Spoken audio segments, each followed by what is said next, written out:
Earlier this year, we were given a glimpse of the facelifted Mercedes-Benz E-Class, which introduced the tiniest of design changes and a revised engine lineup. Now the company has released a reworked version of the hotter E63, and thankfully, the changes are a little bit easier to spot. The front end is more aggressive, the rear of the saloon variant has been tweaked, and the cabin has been reworked so that it is now more reliant on touch surfaces.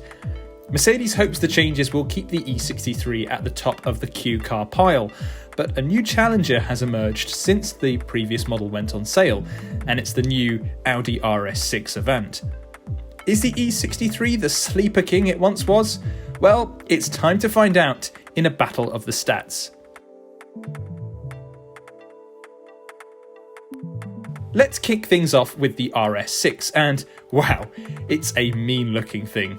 Flared wheel arches, a blacked out grille and optional black and silver 22-inch rims all make the RS6 look like the angriest estate car to ever grace the earth.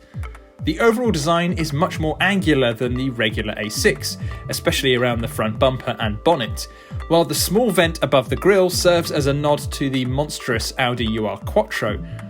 To top it all off, you get Audi's signature oval exhaust protruding from the rear bumper. Sure, it's far from elegant, but you're getting supercar looks in a car that can take a family of 5 and 2 medium-sized dogs for a limited 155-mile-an-hour blast down the German autobahn.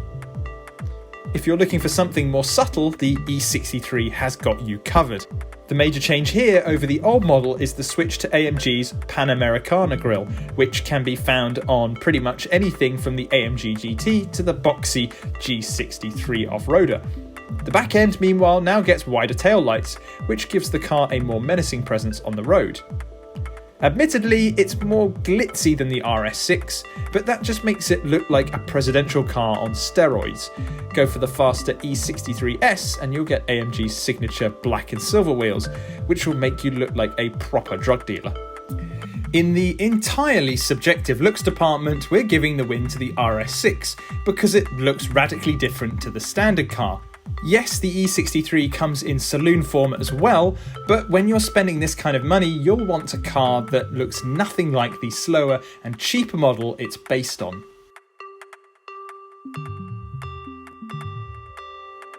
Step inside the E63 and you'll be mistaken for thinking you're inside the car's bigger brother, the S63. The E63's swooping dashboard is almost identical to that of the S63, as are the 4 circular vents and a whole herd's worth of leather. There's also a load of carbon fibre around the centre console and dashboard that'll make you think like you're driving the world's most practical racing car. The dash is dominated by a massive panel that's split into 2 10.25-inch screens, which increase to 12.25 inches on E63 S models. The system is powered by the latest version of the company's MBUX infotainment software, which comes with a few neat features on AMG models such as a lap timer, G-meter and a shift indicator. The same can be said for the RS6 and the rest of the A6 range. The car's dashboard is basically a copy of the A8's, complete with twin touchscreen panels in the centre console, one which controls the climate settings and the other functioning as the main infotainment display, plus a digital instrument cluster behind the steering wheel. You also get plush sports seats and bits of carbon fibre around the dash and centre console. Driving modes include Audi's dynamic setting, which stiffens the car up and makes the exhaust a bit louder, though it's nowhere near as in-depth as the system on the Mercedes. With that in mind, we'll hand victory over to the E63 here. Not only is the cabin more luxurious, but there's just more performance-focused settings and menus to play around with.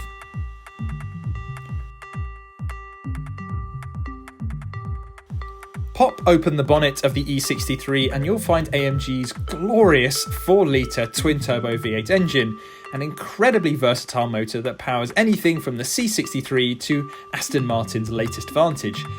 In the E63, it puts out 562 brake horsepower and 750 Nm of torque, though that rises to 603 brake horsepower and 850 Nm on the E63 S. To put that into perspective, the S model produces 50 Nm of torque more than the McLaren Senna. Power is sent to all four wheels through a 9-speed automatic gearbox.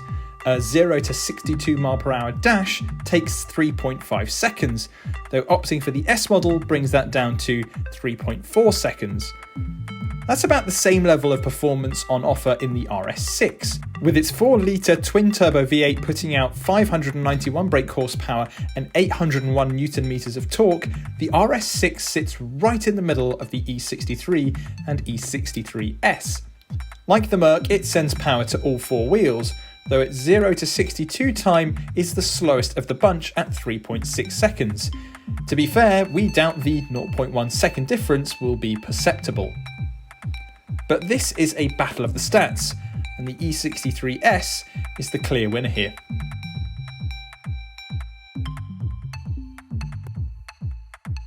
This is a bit of a close one to call. The RS6 provides supercar thrills for the whole family, and at £89,900, it's a bit of a bargain. The E63, meanwhile, is glamorous, understated, and, in S guise, more powerful than the Audi. The only problem is, we don't know how much the E63 range costs at the moment. Judging by the previous generation model, it would just about undercut the RS6, but we won't know for certain until pricing is announced. That being said, the E63 S is our car of choice because it seems to be a more luxurious and more powerful package. But we'll wait until we can get behind the wheel of the two cars before giving our definitive verdict. In the meantime, you can head over to YesAuto.com for all the latest car news and reviews.